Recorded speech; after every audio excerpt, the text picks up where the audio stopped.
काम करे। चलो ठीक है, नेट लाइट ये का आपका n था, ये p था, n था, p था, फिर हमारा क्या होता है, जैसे एक n होता है यहाँ पे, एक आपका n यहाँ पे होता है, ठीक है। और हमने कहा था कि एक n यहाँ पे आप लोग लगा लेते हो, ठीक। अब जो हम m1 m2 जो निकालते हैं, जैसे यहाँ से हमने क्या किया कि एक m1 आपने निकाल लिया, यहाँ से एक हमने क्या किया, गेट टर्मिनल निकाला, और एक यहाँ से हमने क्या किया, MT2 निकाल दिया, ठीक है। अगर जैसे इसमें हम लोग अगर जंक्शन की बात करें तो आपके जंक्शन कितने बनेंगे इसमें। अगर जैसे इसको मान लो कि जंक्शन J1 मान लिया, जंक्शन J2 मान लिया, जंक्शन J3, क्योंकि हमें 3 ही जंक्शन चाहिए, क्योंकि SCR का कॉम्बिनेशन आप कर रहे हो। वोल्टेज रेटिंग कितनी थी इसकी, वोल्टेज रेटिंग कितनी बताई गई है, 40 से 50। 40 से 50 क्या था तुम्हारा वोल्ट था, ठीक है। तो 40 से 50 वोल्ट जो आपका है, ये वोल्टेज क्या है, कम है ज्यादा है, बहुत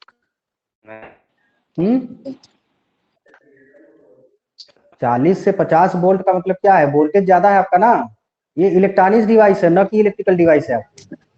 ज्यादा है। तो अगर ज्यादा है ना, तो अगर बेटा हम इस वोल्टेज को अगर किसी डिवाइस पे, SCR की डिवाइस को अगर हम अप्लाई करेंगे, जैसे देखो जब इससे कम वोल्टेज होगा, जैसे ये लिखा गया है कि 40 से 50 के बीच में है आपका, अब वोल्टेज हम जैसे 40 से 50 के बीच में जब अप्लाई करते हैं, मतलब 40 वोल्ट पे जब आपका सिस्टम ऑपरेट होता है, तो जंक्शन जैसे जंक्शन J2 की अगर हम बात करें तो रिवर्स बायस में होगा, क्योंकि फर्स्ट जब आप वोल्टेज अप्लाई करेंगे तो ब्रेक ओवर वोल्टेज के कारण आपका SCR चालन अवस्था में आएगा। फर्स्ट कंडीशन में आपका SCR क्या होगा, चालन कंडीशन में आएगा ना, ब्रेक ओवर वोल्टेज पाएगा। जब आपका क्या होगा, अगर इसको हम पॉजिटिव रख दें, इसको निगेटिव रख दें, तो उस कंडीशन पे क्या होगा आपका, लेयर आपकी क्या है, 1 2 3 4 5, 1 2 3 4 5, यही लेयर आपकी है। तो उसके और इसका जो प्रोसेस होगा SCR की ही तरह होगा। तो जब SCR की तरह होगा, अगर मान लो उसका ब्रेक ओवर वोल्टेज हम मान लेते हैं 40 है, ब्रेक ओवर वोल्टेज 45 भी हो सकता है, ब्रेक ओवर वोल्टेज आपका 46 भी हो सकता है, ब्रेक ओवर वोल्टेज आपका क्या हो सकता है, 48 भी हो सकता है। हो सकता है कि आपको 50 वोल्ट पे ऑपरेट करे, तो जब आप इसका ये मिनिमम वोल्टेज, ये मैक्सिमम वोल्टेज है, तो जब हम मैक्सिमम वोल्टेज पे जब पहुंचते हैं, तो मैक्सिमम वोल्टेज जब आप पहुंचोगे तो जो आपकी लीकेज करंट होगी ना, जो IG का मान होगा, वो हमारा क्या होगा, मैक्सिमम होगा। तो जब IG का मान मैक्सिमम होगा, तो वहां पे सेंसिटिविटी क्या होगी इसकी, अब बढ़ेगी कि सेंसिटिविटी घटेगी तुम्हारी, क्योंकि अगर टेम्परेचर आप इंक्रीज करा रहे हो, तो जो आपका ये जंक्शन है ना, जो आपकी डिप्लेशन लेयर, जो फॉरवर्ड बारे डिप्लेशन लेयर कम होती जाएगी, तो वहां पे हीटिंग क्या होगी, आपकी बढ़ती जाएगी। तो जब हीटिंग बढ़ती जाएगी आपकी, तो ऑटोमेटिक है सेंसिटिविटी इसकी क्या होती जाएगी, वीक होती जाएगी।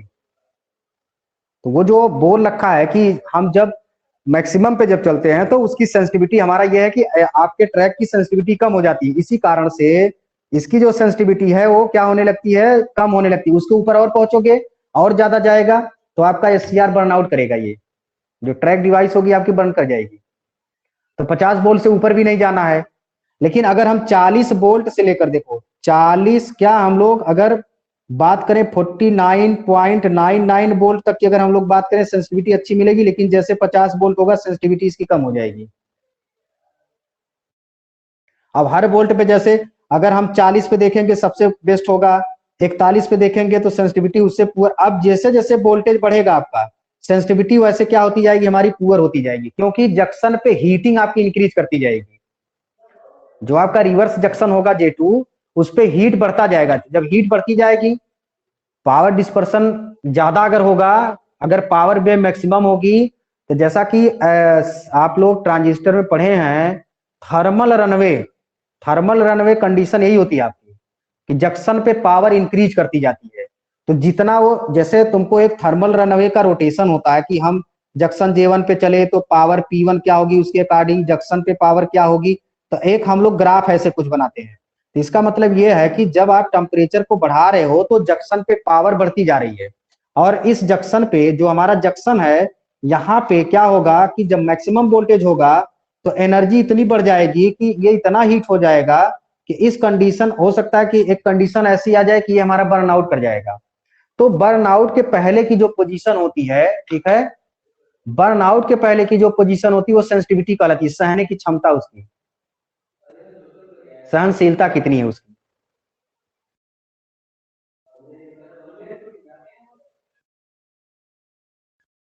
अब समझ में आया क्यों ये जो तुम्हारा क्वेश्चन है। Yes sir. और ये हो सकता है सर इसी कारण से हो सकता है, जैसे हम जो ट्रायक होता है एक बार स्टार्ट होने के हाँ बाद हाँ जब उसको हम हाँ दोबारा रीस्टार्ट करते हैं तो उसमें हाँ ज्यादा टाइम लेता है दोबारा रीस्टार्ट होने में, तो यही हाँ, कारण रीस्टार्ट में बेटा टाइम लेगा वो। जब आप देखो, अभी क्या है, देखो नॉर्मली जैसे ये हम लोग क्या कर रहे हैं, नॉर्मली आप इसको कंडक्शन में ले जा रहे हो, लेकिन हम ये भी है, हमको पता है कि जैसे हम ये बार बार जैसे शब्द हम लोग रिपीट कर रहे हैं इसमें कि होल्डिंग और लैचिंग करंट। तो जो होल्डिंग और लैचिंग करंट की जो हाँ बात आपकी आ रही है, ये ऐसे नहीं हो जाता है कि आप अपने लैचिंग करंट को ऐसे कम कर देंगे, होल्डिंग करंट से कम कर देंगे। उसके लिए प्रोसेस आपके हैं कि कैसे, क्या मेथड हम यूज करते हैं कि हमारा एससीआर टर्न ऑन करता है, और क्या मेथड हम यूज करेंगे कि टर्न ऑफ हो जाए एससीआर आपका, या ट्रैक डिवाइस अगर हम यूज करें तो उसको हम किस मेथड से आप कर सकते हैं। अगर हम एक बार फायर कर दिए तो हमारा फायरिंग में चल रहा है आपका, लेकिन उसको हमें क्या करना है, उसे हमें क्या करना है, उसको हमको आप भी करना है। तो आप किस कंडीशन होगा, ऐसे नहीं होगा कि आपने स्विच में लगाया और कंडक्शन चल रहा है, आप स्विच को दाब दिए तो आप कंडीशन में चलाया, तो वो कंडीशन उसके लिए हानिकारक हो सकती है डिवाइस आपकी, डिवाइस डैमेज हो सकती है। तो उसके लिए हम लोग जैसे टर्न ऑन के लिए कुछ व्यवस्था करते हैं, टर्न ऑफ के लिए आपका कम्यूटेशन मेथड होता है जिसमें लाइन कम्यूटेशन होता है, लोड कम्यूटेशन होता है, फोर्स कम्यूटेशन होता है। तो इस टाइप के कम्यूटेशन सर्किट भी हम बताएंगे आपको कि कैसे हम इसको ऑफ करते हैं जिससे आपकी सर्किट का प्रोटेक्शन बना रहे। बोलो, बीच में बोल रहे थे, कोई समस्या है, इसमें बोलो। सर ये रीस्टार्ट में जो समय लेता है तो वो कितना तक ले सकता है? जैसे सर जब हम पढ़ते हैं कि वोल्टेज होता है इलेक्ट्रिकल में, हम्म, और जो हाँ इलेक्ट्रॉनिक्स में हम लोग हाँ पढ़ते हैं कि हर्ट्ज में होता है, तो हर्ट्ज में हाँ। मैक्सिमम कितने हर्ट्ज तक वर्क कर सकता है ट्रायल? अच्छा, ये हमको बता दो कि इलेक्ट्रॉनिक्स में हर्ट्स हर्ट्स वोल्टेज कहाँ पे पढ़े हो इसको। नहीं सर नहीं सर, वोल्टेज नहीं, हम्म, जैसे क्या है कि हम इतना अधिक वोल्टेज देंगे तो हमारा अब हमारी लाइट बात जल सुन लो, सकता देखो है। सुनो हमारी बात, वो हम समझ गए तुम्हारी समस्या क्या है। देखो बेटा, जो ये साइन वेव आपका होता है ना, ठीक, एक तो हमारा हाँ ये सिग्नल होता है, दूसरा आपको सिग्नल बताया गया होगा ये डीसी, दो ही सिग्नल होता है ना। हाँ सर। एक आपका क्या है, एसी है, दूसरा हाँ हमारा सर। क्या है, डीसी है। ठीक, ये आपका एक वोल्टेज हो गया एसी वाला, ये वोल्टेज हमारा डीसी वाला हो गया। तो एसी के लिए आपको पता है कि इंडिया के लिए जो दिया गया है ना, ठीक है, एक इसकी देखो कमेटी होती है, इंटरनेशनल कमेटी होती है, IEEE की एक कमेटी होती है जो आपकी क्या करती है, डिसाइड करती है कि इंडिया का जो लाइन सिस्टम है कितने फ्रीक्वेंसी पे होना चाहिए। तो वो आपको, अगर आप लोग पढ़े होंगे तो आपके इलेक्ट्रिकल में भी बताया गया होगा कि हमारे लिए 50 हर्ट्ज है, और इसके लिए बताया गया होगा कि जो डीसी आपका है, ठीक है, डीसी के लिए ये बताया गया होगा कि इसको हम 0 हर्ट्ज मानते हैं। जीरो। लेकिन क्या 0 हर्ट्ज संभव है? 0 हर्ट्ज संभव नहीं है। No sir. जो भी आप, जैसे आप 1 वोल्ट, 2 वोल्ट, 3 वोल्ट, 4 वोल्ट, देखो इलेक्ट्रॉनिक्स की जो डिवाइसेस है, आपको अगर आप एनालॉग इलेक्ट्रॉनिक्स पढ़े होंगे तो आपको सर बताए होंगे कि हमारी मैक्सिमम इलेक्ट्रॉनिक्स जो डिवाइसेस होती हैं 12 वोल्ट तक काम करती हैं, 12 वोल्ट डीसी पर। ये वोल्टेज होगा डीसी वाला हमारा होगा। तो हम एग्जैक्ट देखो, हम टोटली इसको 0 हर्ट्ज नहीं कर सकते हैं, लगभग जो है आपका होता है, लगभग देखो इसमें 10 हर्ट्ज तक की फ्रीक्वेंसी होती है आपकी, डीसी के लिए आपकी 10 हर्ट्ज की फ्रीक्वेंसी होती है, और 10 हर्ट्ज की जो आपकी फ्रीक्वेंसी होती है वो ना के बराबर मानी जाती है। जैसे आपको पता होगा कि आपके ऑडियो रेंज जो हमारी होती है वो 20 हर्ट्ज से आपकी स्टार्ट होती है, 20 किलो हर्ट्ज तक होती है। तो जो सिग्नल आपका है, जैसे सुनने वाला जो सिग्नल हमारा है वो 20 हर्ट्ज है, यही ना है कि 20 हर्ट्ज। अब एक चीज ये भी जान लो कि अगर ये 19.99 हर्ट्ज भी होगा तभी आप नहीं सुन पाओगे, लेकिन अगर ये जैसे 20 हर्ट्ज पे जाता है तो हमारे सुनने की जो क्षमता होती है वो स्टार्ट हो जाती है, मतलब इस पे हम लोग सुन लेते हैं, और इसी के बीच आपकी लाइन फ्रीक्वेंसी आती है 50 हर्ट्ज। इसके पहले की जितनी रेंज फ्रीक्वेंसी हमारी होती है 20 हर्ट्ज के पहले की जो रेंज फ्रीक्वेंसी होती है वो आपकी डीसी फ्रीक्वेंसीज मानी जाती है, उसको हम लोग डीसी सिग्नल के लिए लेते हैं। क्योंकि आपका देखो जो फ्रीक्वेंसी रेंज, जैसे तुम कह दिए सर इसमें हम हर्ट्ज में पढ़ते हैं, तो आपका होता है जैसे ना, जैसे होता है कि लो फ्रीक्वेंसी, इसी में होता है very low frequency, very low frequency, फिर आपका लो फ्रीक्वेंसी, तब आपका आता है जो है कि आपका जो है कि हाई फ्रीक्वेंसी, फिर वेरी हाई फ्रीक्वेंसी, इसी में मीडियम फ्रीक्वेंसी भी आपकी होती है। लेकिन जो हमारे डीसी के लिए ली जाती है वो वेरी लो फ्रीक्वेंसी ली जाती है आपकी। तो हमारे डीसी हर्ट्ज के लिए अगर हम बात करेंगे तो 10 हर्ट्ज ही होगा तुम्हारा, ये 50 हर्ट्ज नहीं होगा। जब हम एसी के केस में चलते हैं, जैसे अब यहाँ पे क्या है कि हमने ये कहा कि जो आपका ट्रैक था वो एसी सिग्नल पे जो है ऑन ऑफ करेगा आपका पॉजिटिव टू निगेटिव, तो वहां की जो फ्रीक्वेंसी आपकी होगी वो 50 हर्ट्ज होगी आपकी। लेकिन जब हम डीसी इलेक्ट्रॉनिक सिस्टम की बात करेंगे तो वहां के लिए जो आपकी फ्रीक्वेंसी होगी 10 हर्ट्ज होगी। ठीक है, ये जिसका क्वेश्चन था सेटिस्फाई हुए कि नहीं ये बताओ। हाँ सर। प्रॉब्लम समझ में आ गई? Yes sir. ठीक है, और किसी का और कोई क्वेश्चन? आगे बढ़े फिर। नहीं सर, ड्रायक और ट्रायक की तुलना में सबसे ज्यादा अच्छा ड्रायक ही होता है सर, ऐसा क्यों हो जाता है? देखो बेटा, जो हमारा डायक होता है, अब तुमको हम साफ बता दे, डायक हमारा बेस्ट इसलिए होता है कि डायक के थ्रू आप अपने ट्रैक को भी फायर करा सकते हो और आप अपने जो है एससीआर को भी फायर करा सकते हो। ठीक है, लेकिन जो ट्रैक डिवाइस होती है, ट्रैक डिवाइस से हम डायक को नहीं फायर करा सकते हैं। इसलिए जो आपका डायक होता है वो बेस्ट माना जाता है कंपेरिजन टू ट्रैक। और दूसरा रीजन ये है कि आपके डायक में कहीं आप गेट नहीं पाए हैं, गेट कहीं मिला था उसमें, उसमें गेट नहीं मिलेगा आपको।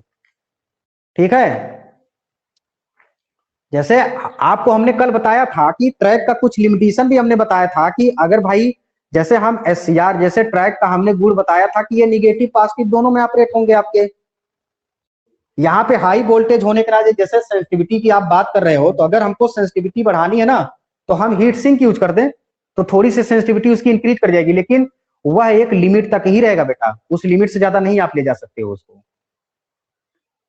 और उसी तरह से आपका जैसे होता है कि इसमें कुछ लिमिटेशन हमने बताया था कि हम लो डीबी बाई डी रेटिंग जो है कि कंपेयर करते हैं टू एससीआर, जो हमने वोल्टेज बताया ना डीबी बाई डी रेटिंग का वोल्टेज हम अप्लाई करते हैं, लेकिन वो लो वोल्टेज इसीलिए बोलते हैं कि सेंसिटिविटी अगर उसको हम बढ़ाएंगे सेंसिटिविटी हमारी घट जाएगी।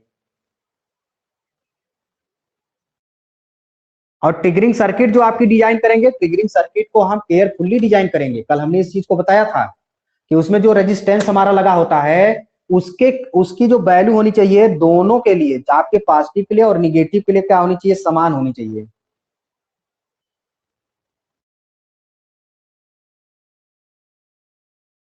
और जो तुम्हारा एक क्वेश्चन किसी बच्चे ने अभी किया था कि सर सेंसिटिविटी हमारी पुअर होती है, इसीलिए हम लोग कहते हैं कि जो आपका ये ट्रैक है ना इसकी विश्वसनीयता कम होती है सेंसिटिविटी के कारण। एक और इसमें एक लिमिटेशन आती है, इसकी विश्वसनीयता अगर हम देखें तो एससीआर और डायक की कंपेरिजन कम होती है। ठीक है, यस सर।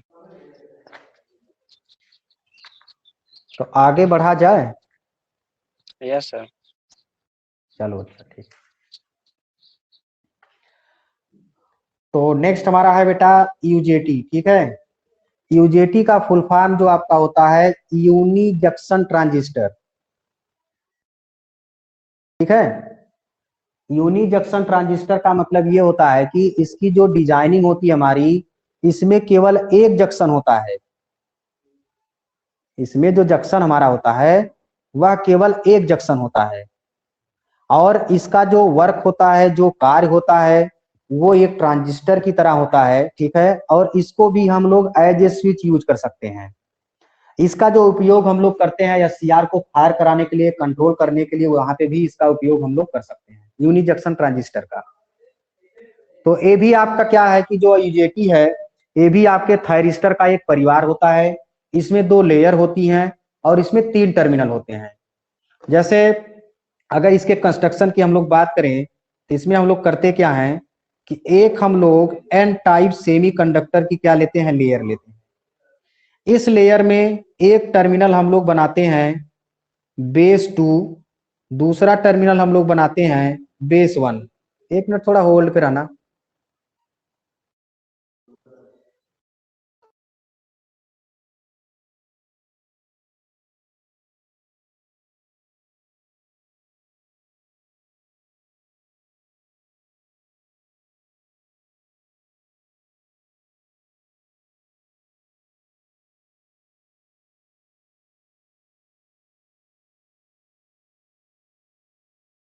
ठीक है बेटा, तो इसका हम लोग क्या करते हैं कि एक एन टाइप का हम लोग क्या करते हैं, सेमीकंडक्टर का एक लेयर लेते हैं। ये हमारा जो होता है एन टाइप होता है आपका, एन टाइप सेमीकंडक्टर। ठीक है, उसके बाद हम लोग करते क्या है कि इसमें हम लोग दो बेस बनाते हैं, एक आपका B2 होता है, दूसरा हमारा B1 होता है। एन टाइप सेमीकंडक्टर हम लेते हैं, उस पे हम लोग क्या करते हैं, दो छड़ निकालते हैं बेस के लिए, एक B2 होगा एक B1 होगा। ठीक है, अब हम लोग क्या करते हैं, जो ये आपका एन टाइप होगा, एन टाइप सेमीकंडक्टर की जो डोपिंग होगी वो हमारी क्या होती है, हल्की डोपिंग होगी। जो एन टाइप सेमीकंडक्टर होगा, ये जो आपका एन टाइप सेमीकंडक्टर है, इसकी जो हम लोग डोपिंग करते हैं वो हल्की डोपिंग होती है। ये हल्की डोपिंग रहेगी इसकी। अब इसी पे हम लोग क्या करते हैं कि डिफ्यूजन प्रोसेस से हम लोग इसी पे एक पी लेयर बनाते हैं। इस पी प्लस का मतलब ये होता है कि हाईली डोपिंग होती है, मतलब इसकी डोपिंग ज्यादा होती है। और इससे हम लोग क्या करते हैं, इस पी से हम लोग क्या करते हैं, एक एमीटर टर्मिनल बनाते हैं। जो आपका क्या रहता है, ये जो एमीटर टर्मिनल है ये ओहमिक कनेक्टेड होता है। जैसा कि फेट में आप लोग पढ़े होंगे कि जो आपके वहां पे चैनल में जो आपके गेट और सोर्स और जो ड्रेन होते हैं ओहमिक कनेक्टेड होते हैं। ठीक है, ये इसका क्या हो गया, मतलब कंस्ट्रक्शन में जो यूनी जंक्शन ट्रांजिस्टर का जब हम लोग कंस्ट्रक्शन करते हैं, इसमें हम लोग क्या करते हैं, एन टाइप सेमीकंडक्टर जो आपके सिलिकॉन मटेरियल का बना होगा, ये जो मटेरियल आपका होगा SI का होगा, सिलिकॉन का। छड़ लेते हैं, इसको छड़ भी बोल सकते हो। क्या करते हैं, पी टाइप एक एमीटर की क्या कर देते हैं, डोप्ड कर देते हैं या डिफ्यूज कर देते हैं, एक लेयर ये हम लोग बना लेते हैं। इसकी जो डोपिंग होती है, इसकी डोपिंग हाईली डोपिंग होती है, सबसे ज्यादा, मतलब उच्च डोपिंग करते हैं इसकी हम। लेकिन जो हमारा ये सिलिकॉन का एन टाइप मटेरियल होता है, इसकी हम लोग निम्न डोपिंग करते हैं। अब इसमें हम लोग क्या करते हैं, इनमें दो हम क्या करते हैं, बेस टर्मिनल निकालते हैं। एक आपका बेस टर्मिनल B2 होगा, एक बेस टर्मिनल हमारा B1 होगा। और ये जो हम उच्च डोपिंग का जो लेयर बना रखे हैं, ये हमारा क्या होता है, ओहमिक कनेक्टेड। ठीक है, आपका क्या होगा, इमीटर होगा। ये जो टर्मिनल हमारा होता है ये हमारा इमीटर होता है, इमीटर। और ये सब हमारे जो होते हैं ये बेस होते हैं, ये भी बेस आपका होगा। ठीक है,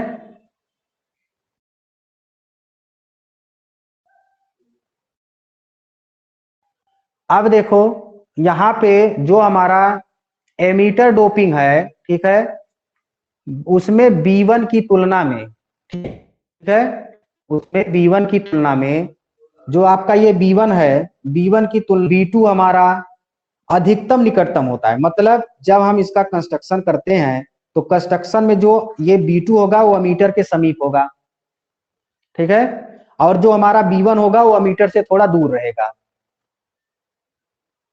तो इस तरह से हम लोग देखते हैं कि आपका एक N बना एक P बना, तो यहाँ पे एक क्या होता है, हमारा एक यूनी जंक्शन बनता है।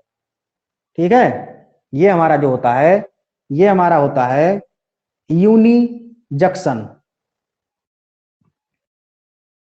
ठीक है, इसमें जो आपका B1 B2 होगा ये सामान्यतः एक हमारे क्या होते हैं, आपके इंटरनल रेजिस्टेंस होते हैं। तो ये इंटरनल रेजिस्टेंस हमारे, जैसे अगर हम दो इंटरनल रेजिस्टेंस की बात करें तो आपका जब इंटरनल रेजिस्टेंस बनाओगे तो आपका इंटरनल रेजिस्टेंस एक ये हो जाएगा आपका दूसरा इंटरनल रेजिस्टेंस हमारा ये हो जाता है। यहाँ पे हमारा क्या है, B2 है, यहाँ हमारा क्या है, B1 है।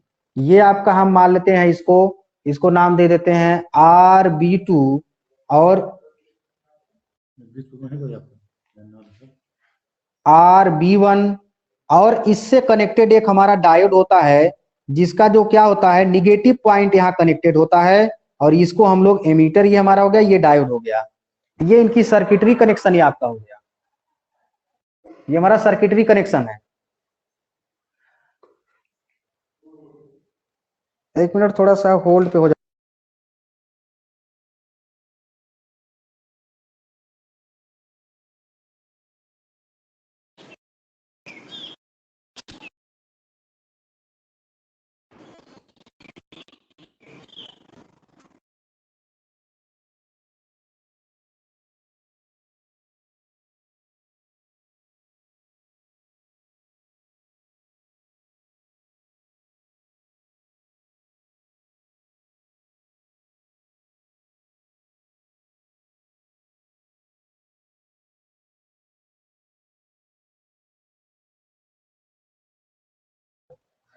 तो ये हमारा हो गया, मतलब ये देखो सर्किटरी संरचना हो गई हमारी ये, ठीक है। इसमें बेटा जो ये रेजिस्टेंस हमारा होता है, ये वेरिएबल रेजिस्टेंस होता है। जो RB1 हमारा होता है, ये वेरिएबल रेजिस्टेंस होता है आपका, ठीक है। और ये हमारी एक क्या होती है, एक पॉइंट होती है जिसको हम लोग A मान लेते हैं। ये डायोड का निगेटिव टर्मिनल यहाँ कनेक्टेड होता है। तो यहां से अगर हम टोटल अगर हम लोग अगर रेजिस्टेंस कैलकुलेट करें यहाँ पे, तो RBB बराबर आपका होता है RB1 प्लस RB2, ठीक है। ये टोटल आपका पूरा रेजिस्टेंस ये निकलेगा आपका, ठीक है। ये हो गया कंस्ट्रक्शन, ये हो गया हमारा क्या, ये सर्किटरी वाले संरचना हो गई आपकी। अब हम आपको बना के दिखाते हैं कि इसका सिंबल कैसे होता है।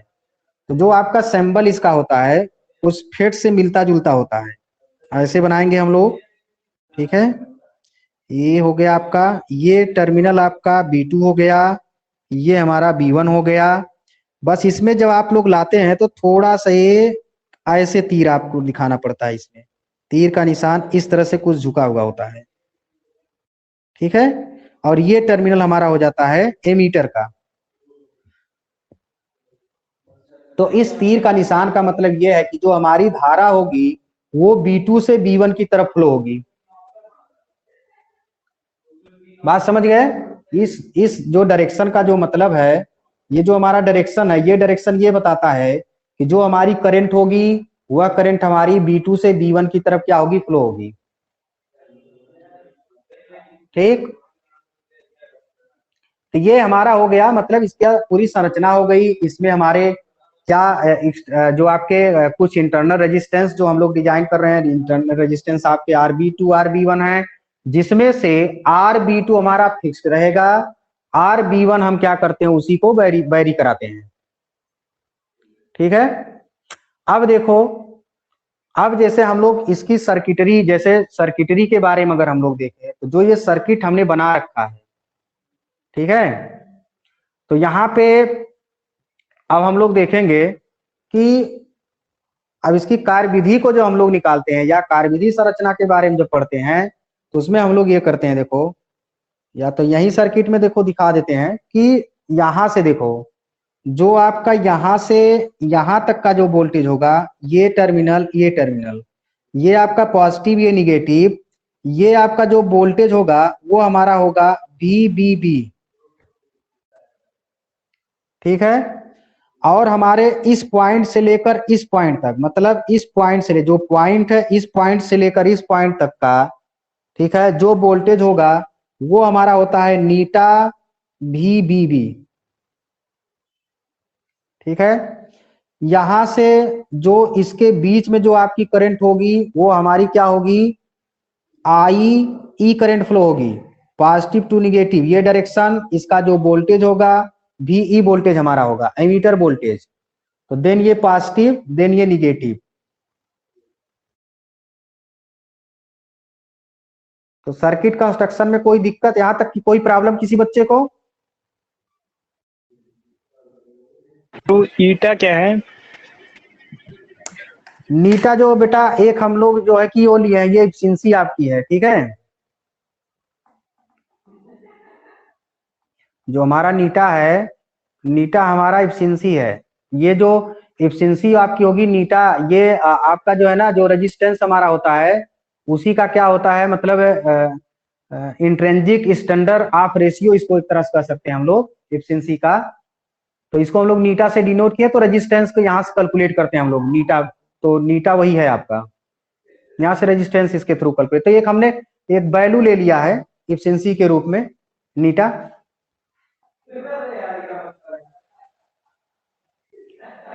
जैसे ये हमारा क्या है, मतलब ये इंट्रिंसिक रेशियो एक तरह से कह सकते हैं, वो आपके रेजिस्टेंस का। तो इसका जैसे अगर रेजिस्टेंस अगर हम यहाँ नीटा का मान अगर हम निकालेंगे ना, जैसे मान लो कि कोई काम रामकरण जी,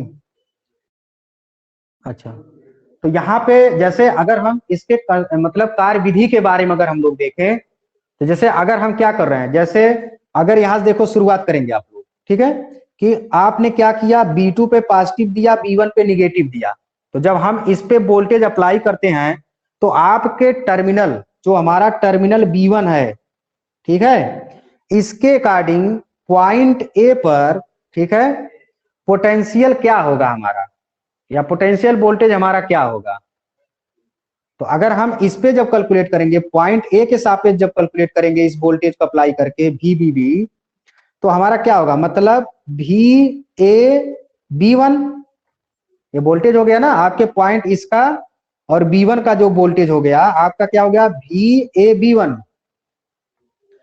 अब क्या है आपका पोटेंशियल आप कैलकुलेट कर रहे हो, तो आपका क्या हो जाएगा, VB अपान आपका रेजिस्टेंस RB1 प्लस RB2,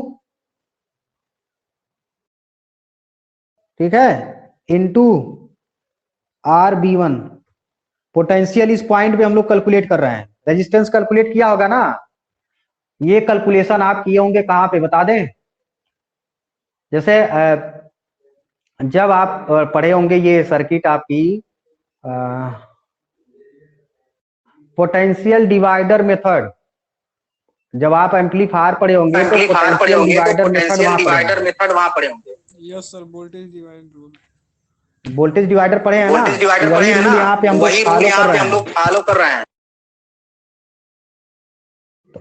अब आपका क्या हो जाएगा, अब नेक्स्ट लाइन आपकी हो जाएगी कि जो आपका बेटा RB1 अपान RB2 प्लस RB1 है, ठीक है, ये नीटा के बराबर होता है।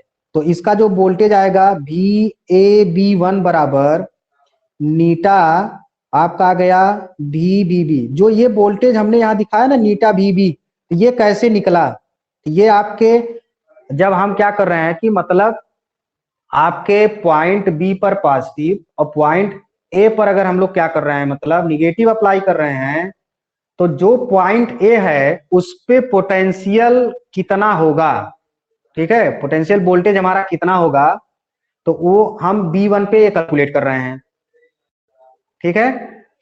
देखो जो सामान्यतः जो नीटा आपका होता है ना, जो ये हमने नीटा वैल्यू जो निकाला, ये जो नीटा आपका निकल रहा है, सामान्यतः नीटा की जो वैल्यू आती है इसको नोट कर लो, ये फिक्स वैल्यू है। ये आपकी होती है 0.51 से लेकर आपकी 0.82 तक, ठीक है, ये आपकी होगी 0.51 से लेकर 0.582 तक। जो इसमें हम लोग रेजिस्टेंस यूज करेंगे, वो रेजिस्टेंस आप जो ये RB1 RB2 जो हम लोग यूज कर रहे हैं, इनका मान, ठीक है, ये जो मान आएंगे, जैसे हम कह रहे हैं कि RB1 प्लस RB2 ये लगभग आपके 5 किलो ओम से लेकर ये आपके होते हैं 10 किलो ओम तक। इससे ज्यादा के रेजिस्टेंस आप यहाँ यूज नहीं करोगे। तो आपके नीटा की वैल्यू फिक्स हो गई, आपके रेजिस्टेंस की भी वैल्यू फिक्स हो गई, ठीक है। अब देखो जैसे हमने ये कहा कि जो आपका RB2 है वो RB1 के सापेक्ष में जो हमारा ये रेजिस्टेंस RB2 होगा, ये वाला, वो आपके RB1 की तुलना में एमीटर के बहुत पास होता है। इसलिए सामान्यतः जो नीटा की वैल्यू अधिकतम ली जाती है वो आपकी ली जाती है 0.51। नीटा की जो वैल्यू हम लोग लेंगे अधिकतर ये ली जाती है 0.51 ही ली जाती है। इसका रीजन ये है कि हमने आपको शुरू में ही बताया कि जो आपका ये RB1 है, ठीक है, ये दूर है एमीटर से, लेकिन RB2 इसके करीब है, इसलिए नीटा का जब भी हम लोग मान लेंगे वो हम क्या लेंगे 0.51। ठीक है, अधिकतम मान यही रखेंगे।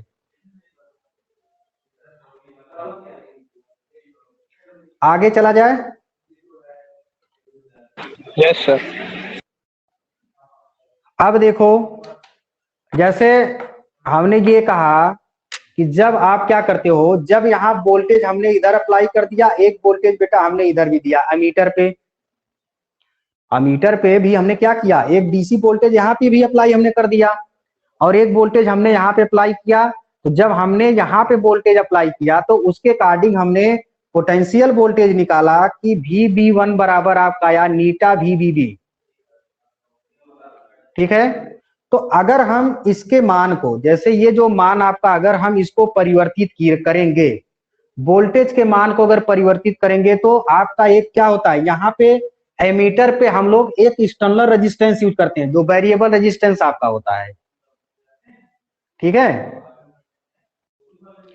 तो जो आपका ये एक्सटर्नल रेजिस्टेंस यहाँ यूज करेंगे हम लोग RE, उसकी जो वैल्यू होगी जो परिवर्तित कर रहे हैं, तो उसका मान ये हमारा होना चाहिए कि एमीटर वोल्टेज का मान जो हमारा हो, ये एमीटर वोल्टेज, वह वोल्टेज, ठीक है, मतलब जो आपका ये VBE है वो आपका लेस देन होना चाहिए आपके नीटा VBB से,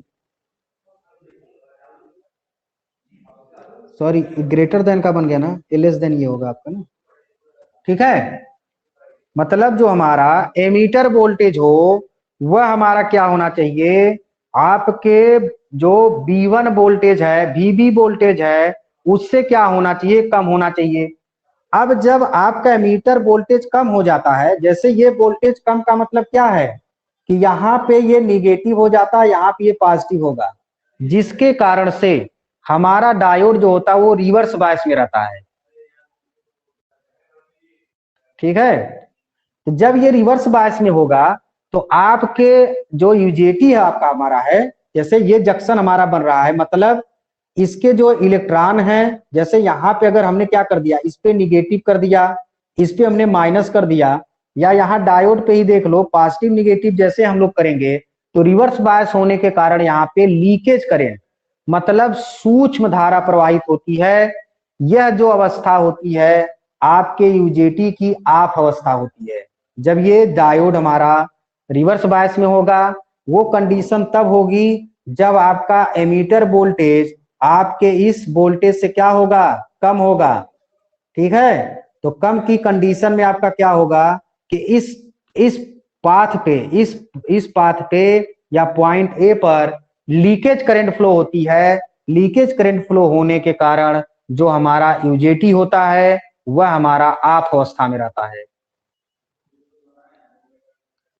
यहां तक बात समझ में आ गई? यहां तक कोई दिक्कत किसी को?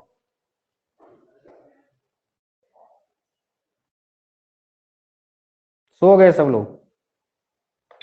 No sir. नहीं सर, सो तो अब देखो आगे बढ़ रहे हैं बेटा, थोड़ा सा इसको समझ लो ध्यान से, यूजेटी बहुत इंपॉर्टेंट है ये। अब देखो, जैसे ये जब आपकी अवस्था में होगा तो ये रेजिस्टेंस हमारा क्या होगा, लो होगा कि ज्यादा कम होगा? रेजिस्टेंस की वैल्यू क्या होगी इसकी, हाई होगी कि लो? रेजिस्टेंस जो आपका RB2 है, इसकी वैल्यू ज्यादा होगी कि कम होगी? लो होगा सर।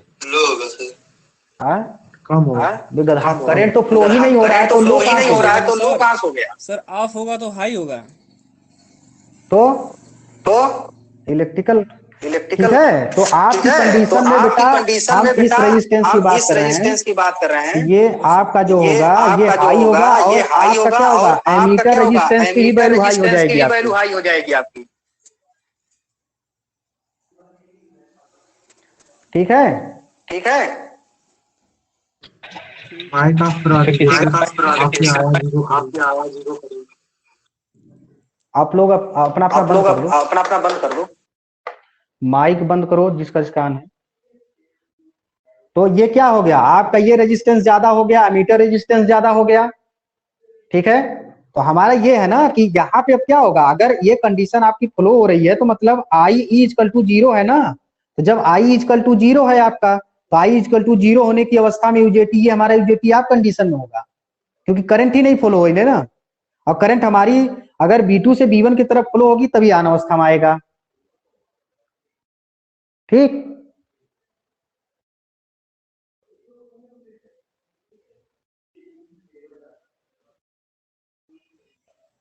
अब देखो आपका जो ये यूजेटी है वो आप अवस्था में तब तक चलेगा। ठीक है, आप अवस्था में तब तक चलेगा जब तक आप अवस्था कंडीशन उसकी तब तक होगी जब तक आपके VE का मान ग्रेटर देन नीटा VB न हो जाए।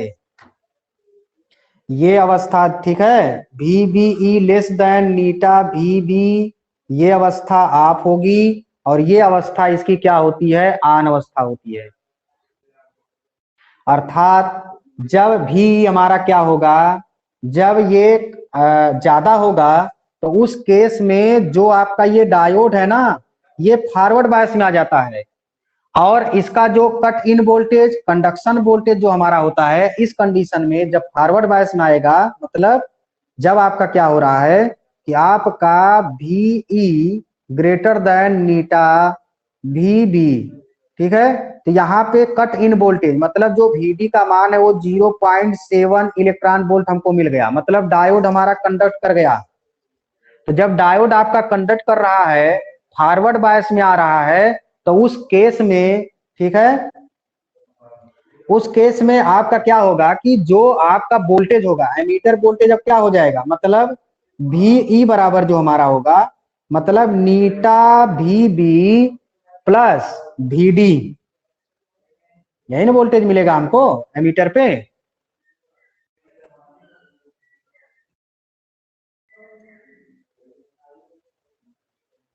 इसका कहने का मतलब यह है कि जो आप ये VE बराबर नीटा VB प्लस VD लिख रहे हो, इसका रीजन ये है कि जो ये तुम्हारा, ठीक है, जो ये डायोड है इस सर्किट से होते हुए ऐसे ये फॉरवर्ड बायस को फॉलो कर रहा है। मतलब जो हमारा ये जंक्शन है B1 का, जो ये जंक्शन ये जो बन रहा है, ये जंक्शन हमारा फॉरवर्ड बायस में चला जा रहा है, जिसके कारण से VE बराबर नीटा VB प्लस VD हो जा रहा है। और इस कंडीशन में के कारण डायोड पर क्या होता है, हमारी करंट जो है फ्लो होने लगती है और ये जो हमारी करंट होगी ये फ्लो होकर एक पीक पॉइंट तक जाती है। तो अब हम पीक पॉइंट बनाएंगे कि जो इसकी कैरेक्टरिस्टिक्स पे अब चलते हैं हम लोग। जैसे जो इसकी कैरेक्टरिस्टिक्स है, इस पे हमारा जो है, ठीक है, ये हमारा क्या हो गया, इस पे आपका क्या होगा, इस पे हम अपना ले लेते हैं, देखो वोल्टेज, इस पे हम मान लेते हैं करंट हमारी, ठीक है। तो हमने कहा लीकेज करंट IEO, जो लीकेज करंट फ्लो हो रही है, तो लीकेज करंट का मान लो कि ये यहाँ आपका ये जो मान, ये रिवर्स, ये मतलब जो मान आपका है ये लीकेज करंट का है। लेकिन फॉरवर्ड बायस में होने पर, ठीक है, जब ये फॉरवर्ड बायस हो रहा है तो फॉरवर्ड बायस में किसी पीक पॉइंट पे जाएगा, जैसे कुछ करंट का मान बढ़ेगा आपका एक पीक पॉइंट, जैसे ये आपका पीक पॉइंट तक बढ़ेगा कुछ, जब फॉरवर्ड में जाएगा तो ये हमारा जो पी पॉइंट है, यहाँ पे जो वोल्टेज आपका ये वाला देखो जो वोल्टेज है, यही हमारा क्या है कि VE बराबर जो हमारा है नीटा VB प्लस VD वाला। इसके पहले का जो वोल्टेज हमारा है वो लीकेज करंट का वोल्टेज है या लीकेज करंट का मान है। अगर ये करंट हमारी है तो ये लीकेज करंट हमारी है।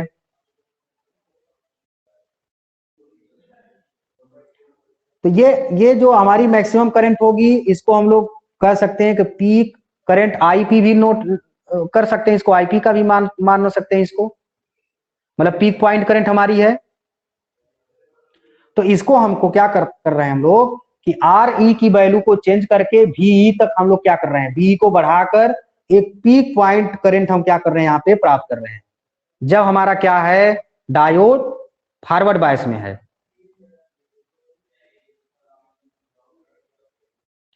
अब देखो यहां पे अब ये है कि जब इस प्रोसेस को हम लोग करते हैं तो हमने ये किया कि जो आपका पी टाइप का जो एमीटर है उस पे हम लोग क्या कर रखे हैं, उसकी डोपिंग क्या है हमारी, उसकी डोपिंग क्या है, उसकी डोपिंग क्या है, ज्यादा है। तो होल हमारे क्या होंगे, इंजेक्ट होना प्रारंभ हो जाते हैं, मतलब वहां से जो ये पी क्षेत्र आपका होगा, ठीक है। अब पी क्षेत्र के जो होल होंगे वो आपके यन की तरफ, यन के जो इलेक्ट्रॉन होंगे वो हमारे पी की तरफ क्या होंगे, जाना प्रारंभ कर देते हैं। यहाँ पे बेस और बेस टर्मिनल होने के कारण आपने पढ़ा होगा ट्रांजिस्टर में कि जो आपका बेस टर्मिनल होता है वहां पे जो रिकम्बिनेशन हमारा होता है वो बहुत कम होता है, रिकम्बिनेशन हमारा कम होता है। तो यहां से जो आपका ए से B1 का जो सिरा होगा, यहाँ पे धीरे धीरे हमारे क्या होने लगते हैं, होल भरने लगेंगे। यहाँ पे जब आपके होल भरने लगते हैं तो जो हमारी धारा है, मतलब जो वोल्टेज हमारा है, मतलब वोल्टेज आपके इस पॉइंट का जो वोल्टेज है आपका VA, ठीक है। और जो हमारा एक वोल्टेज डायोड वाला है VD, डायोड वाला वोल्टेज VD, मतलब VA प्लस VD जो हमारा होगा, ये हमारा क्या होने लगता है, कम होने लगता है, मतलब वोल्टेज ड्रॉप करने लगता है।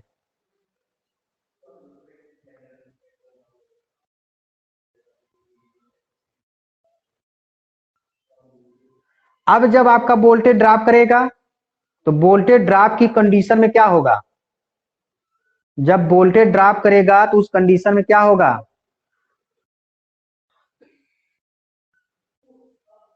जब वोल्टेज आपका ड्रॉप करेगा तो जो आपकी वोल्टेज ड्रॉप जब करेगा तो करंट आपका क्या होगा, मतलब करंट का मान तेजी से गिरने लगता है। अरे आपका क्या है, जैसे अब ये क्या है, जैसे तेजी से गिरने का मतलब ये कि ये जैसे तुम लोग पढ़े हो कि अगर हम लोग एक जीनर डायोड या लांच डायोड की बात करें तो उसमें क्या होता है, एक निश्चित वोल्टेज पर करंट का मान गिरने लगता है। वो करंट का मान गिरने का मतलब ये होता है कि करंट आपकी इंक्रीज करती है। यहाँ पे भी वही उसी से रिलेटेड है। तो मतलब यहाँ पे जो आई ई आपका होगा वो आपका हो जाता है कि VE माइनस VE अपान RE, मतलब ये वोल्टेज हमारा क्या है, सोर्स वोल्टेज, ये अमीटर वोल्टेज, ये अमीटर रेजिस्टेंस होता है। तो ये जो हमारी करंट होती है तेजी से बढ़ने लगती है। अब ये जो तेजी से जो करंट हमारी बढ़ रही है, मतलब होल हमारे भारी मात्रा में इंजेक्ट कर रहे हैं, तो इंजेक्ट करने के कारण पे जो आपका करंट होगा कुछ इस तरह से दिखाएगा, मतलब एक निगेटिव रेजिस्टेंस आपको मिलेगा। तो ये जो क्रिया है, जो ये प्रोसेस, जो ये वाली क्रिया आपको मिल रही है, ये क्रिया आपकी ये है कि इस कंडीशन पे जो आपका SCR है, मतलब जो करंट हमारी है वह B2 से B1 की तरफ क्या हो रही है, हमारी फ्लो हो रही है। जो हमारी धारा है वो B2 से B1 की तरफ क्या हो रही है, फ्लो हो रही है। मतलब हम जो वेरिएबल रेजिस्टेंस लगा रखे हैं वो हम एडजस्ट करके, ठीक है, आपके अमीटर की तरफ सेट कर रहे हैं। तो वो कंडीशन जो हमारी होगी वो आपके इस UJT की ऑन कंडीशन होती है। अब क्या होगा, फिर वही प्रक्रिया आपकी स्टार्ट अगर हो जाए, कुछ समय तक धारा का मान बढ़ेगा, फिर होगा कि अचानक से क्या होता है, फिर ग्राफ आपका कुछ ऐसे चलने लगता है, ठीक है। तो ये एक बैली डायग्राम बनाता है आपका, कुछ ऐसे चलने लगता है। तो जब ये इस कंडीशन में जाता है, ऐसे जब बढ़ता है, तो ये देखो आप देख रहे होंगे तो कुछ दिख रहा होगा कि डायोड की कैरेक्टरिस्टिक्स कुछ इस तरह से पड़ा होगा, मतलब ये सैचुरेशन रीजन हो जाता है। ये जो हमारा होगा सैचुरेशन रीजन हो जाएगा, और ये जो हमारा होता है यही रीजन हमारा क्या होता है, निगेटिव रेजिस्टेंस। तो इस तरह से हमारा जो एक वैल्यू पॉइंट जैसे मिल रहा है, जैसे अगर हम इसकी बात करें तो ये हमारा क्या है, मतलब या एक पॉइंट ये हमको मिल रही है, एक पॉइंट ये मिल रही है, फिर ग्राफ ऐसे बढ़ेगा, फिर ऐसे घटेगा बढ़ेगा। तो इस तरह से ये वैल्यू पॉइंट आपकी होती है। मतलब अगर ये P मान लें और ये हम V मान लें, तो आपके P से V तक की एक वैल्यू पॉइंट हमको मिल जाती है। तो मतलब यहाँ पे जो करंट होगी IV होगी हमारी। तो यहाँ पे जो करंट हमको मिलती है वो लगभग 5 मिली एम्पियर की मिलती है, और इस पे जो वोल्टेज होता है वो आपका लगभग 2 वोल्ट होता है, और यहाँ का जो वोल्ट होता है वो लगभग आपका 13.5 वोल्ट होता है।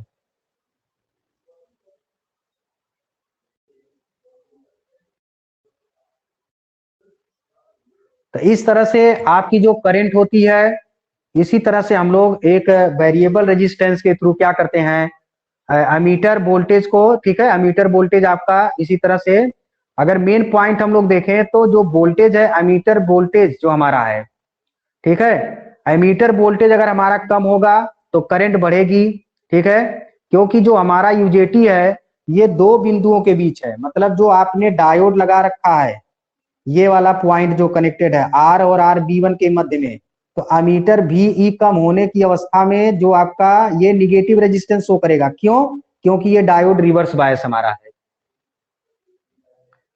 ठीक है, ये डायोड हमारा क्या है, रिवर्स बायस है, इसके कारण से तो वो ये आपका क्या करता है, निगेटिव रेजिस्टेंस शो करने लगता है।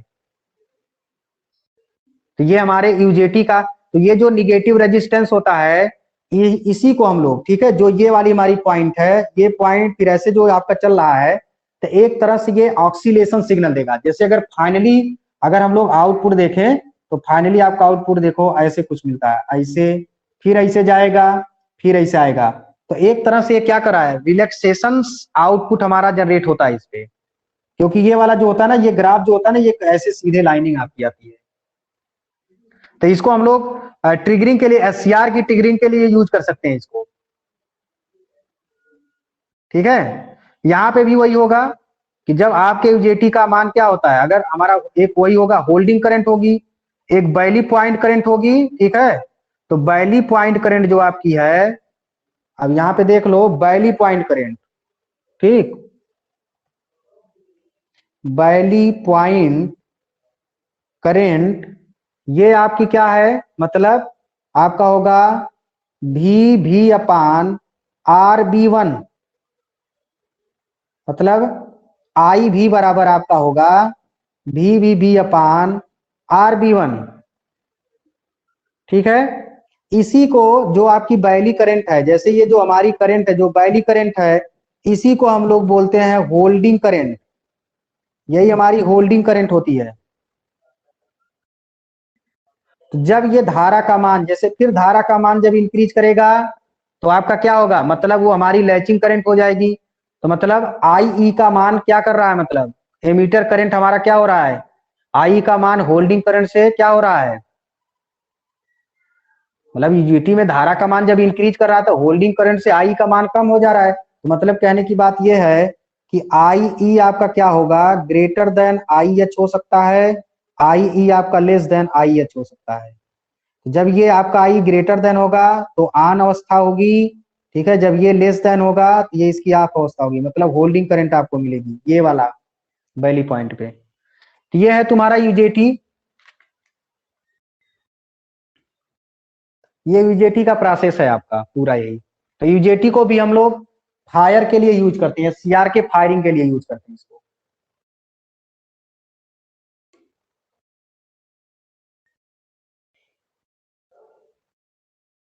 तो इसका रिकॉर्डिंग है, एक बार फिर से पढ़ना तुम लोग, अगर समझ में नहीं आएगा तो ट्यूशन क्रॉस कर लेना, ओके सर।